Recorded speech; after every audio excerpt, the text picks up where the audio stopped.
So in today's video, guys, I'm going to be going over a really important topic for your competitive success in these coming seasons. I'm going to be explaining the best way to win your off-spawn fights in every POI that you land in by reviewing pro players, explaining what you guys should do beforehand, and overall giving you guys the best tips available. Now be sure to use code SonataYT in the Fortnite item shop if you guys do want to support me. Let's get right into this video. So to start off, I would like to highlight that every single one of you guys should have made a drop map beforehand. Now, rather than me going over exactly how to make a drop map, I'm going to recommend you guys to a video made by a really good creator by the name of Crewix. Now, Crewix is going to be able to explain to you exactly how to make a drop map in the best way possible. Go drop a subscribe there, go drop a like on this video. I'm going to link his video in the description. Shout out to him, he's a really good creator. But then once you do have the drop map, make sure that you're able to test it and ensure that you have the best drop possible for whenever you're going to be playing a competitive game. This is extremely important for getting the upper hand on your opponents, simply because if you have to take a 50-50 or if you have the better drop in general, you're definitely going to be succeeding a lot. This is going to allow you to get weapons before other players, able to tag people out of the sky, and overall able to see people for longer periods of time.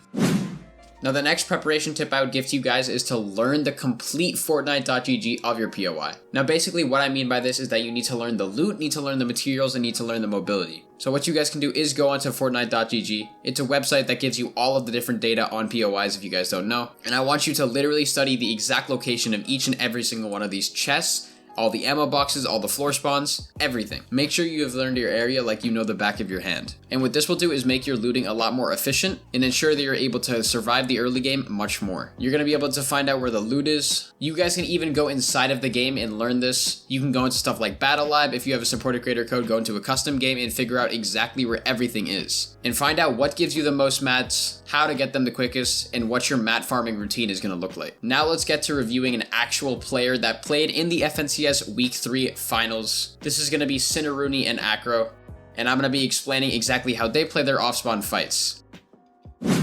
So here I'm going to be reviewing players by the name of Cinnarooney and Acro. I'm going to be reviewing this off-spawn fight, and while it isn't perfect, there's a lot of things that they do really well that I find very useful for a lot of you competitive players. And I specifically chose players that aren't tier 1 professional players, but still good semi-pros, so that you guys can learn how to actually get to that level before you get to the pro level. So let's start off by going over their first priorities as they land. Both players immediately land, and their first priority is to get a weapon, health, and materials. Cinnarooney and Acro both do this really well, and if you guys are confused of what the roles are here, Cinnarooney is definitely going to be the fragger, and Acro is going to be the IGL/support player. And essentially what's going to be happening in this situation is Cinnarooney is going to be landing right near the pool, attempting to get a weapon as fast as possible, looting all of the crates that he can, trying to get as much utensils that he can for the off-spawn fight that's going to be happening, and focusing on farming the mats from this metal fence. Now, Acro is going to be doing something similar in the regards of getting a weapon, trying to get shield, and trying to get mats as quickly as possible. However, what you guys might notice is that Sin always keeps eyes on the enemy players. As they were flying, they acknowledged where the enemy players landed, and now they're not taking their eyes off of them in order to have the ability to fight them. Now, once they get all three of those weapon, health, and materials, they start to play their roles in this off-spawn fight. Sin starts to get aggressive, and Acro stays back in order to see the fight from a larger angle. Now, this is what's called a fragger support playstyle, in which Sin is trying to sneak up and Acro stays back to protect Sin from anything he may not see. Now, this is something that I don't see enough of. A lot of times I see both players kind of going in blind to the fight with little to no information. But what we can see here is that as Sin plays aggressive and tries to focus on the kill, Acro is able to stay back and warn Sin of anything he may not see. Now, once Sin goes into the fight, he begins to get aggressive onto this player Nets. Acro then focuses on neutralizing the other player and keeping them separated in order to help Sin secure the kill. Now, this is really important because as a Fortnite coach, I see a lot of different people not focusing on keeping the two opponents separated. If you're keeping your enemies separated, in the long run, it's greatly going to help you out. And this is simply because you're not going to be fighting in 2v2, you're going to be fighting in 2v1. Acro and Sin are very good at isolating different players of the duo and then getting a 2 versus 1 situation and winning that fight. After they win that fight, Acro and Sin both play aggressive towards Seagate, but make sure not to get separated while fighting. Now, this creates a stronger offensive playstyle for these two players. This is revolving around the whole idea that 2 players is better than 1, and overall, if you have 2 players, you're almost always going to beat that 1 player. However, Acro does stay a little bit back just to focus that nobody else is coming around from the POI and trying to third party them or get engaged in their fight. This is a really powerful use of your roles as a duo. Now, once they get the elimination onto Seagate, they've eliminated their first duo, got pretty stacked in terms of Storm Surge, and they're going to continue looting in order to finish out their first couple stages of the early game. However, what happens is Sin gets to a high ground position in order to scout the area, and this happens while Acro is going to be staying on the body. And the issue with this is that they're a little bit separated.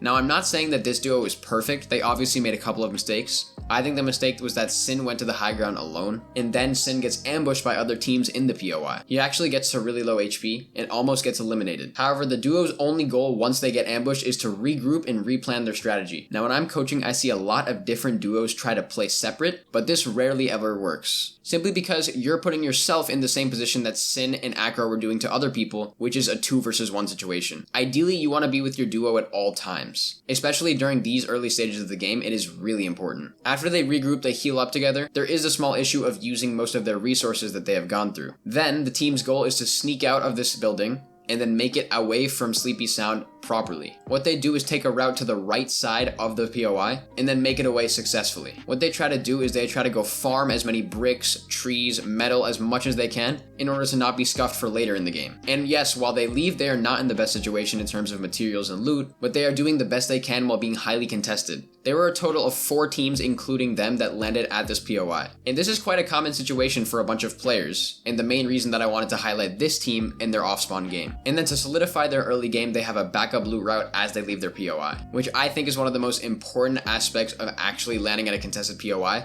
that you have an area you can go to afterwards in order to properly regroup and reloot. Now guys, I'm going to be highlighting some takeaway points of what we learned and what we should focus on in order to win and maximize our chances of surviving during off-spawn. So the takeaway points are going to be as follows. You guys should land and focus on getting 3 things, which is your weapon, health, and materials. You should also continuously have one person in the duo scout the enemy teams in order to not lose track and keep the element of surprise on the enemy players. Have one aggressive teammate, and then one who stays back to control the fight. The player who lags behind should focus on neutralizing and controlling the opponent and their teammate, and then also help that aggressive player finish the kill. After you're able to eliminate one of the players, you should focus on fighting the other player as a duo. Then focus on staying together as you look for other players in the POI and then continue to fight them or decide to rotate out. That's an important decision that you need to learn how to master. And if you guys follow all of these points and really review the gameplay of pro players like Cineruni and Acro, you're 100% going to become a better off-spawn fighter. But yeah guys, that is the video on exactly how to win a lot of your off-spawn fights. If you guys did enjoy, please consider dropping a like and subscribing to the channel down below. I spent a lot of time making this video. I really hope you guys do enjoy it. And if you do, please consider dropping a like and subscribing to the channel down below. I spent a lot of time editing this video, so let me know if you like the style. But that's about it for this video guys. Be sure to like and subscribe to the channel, and I will see you all in the next video. Bye guys.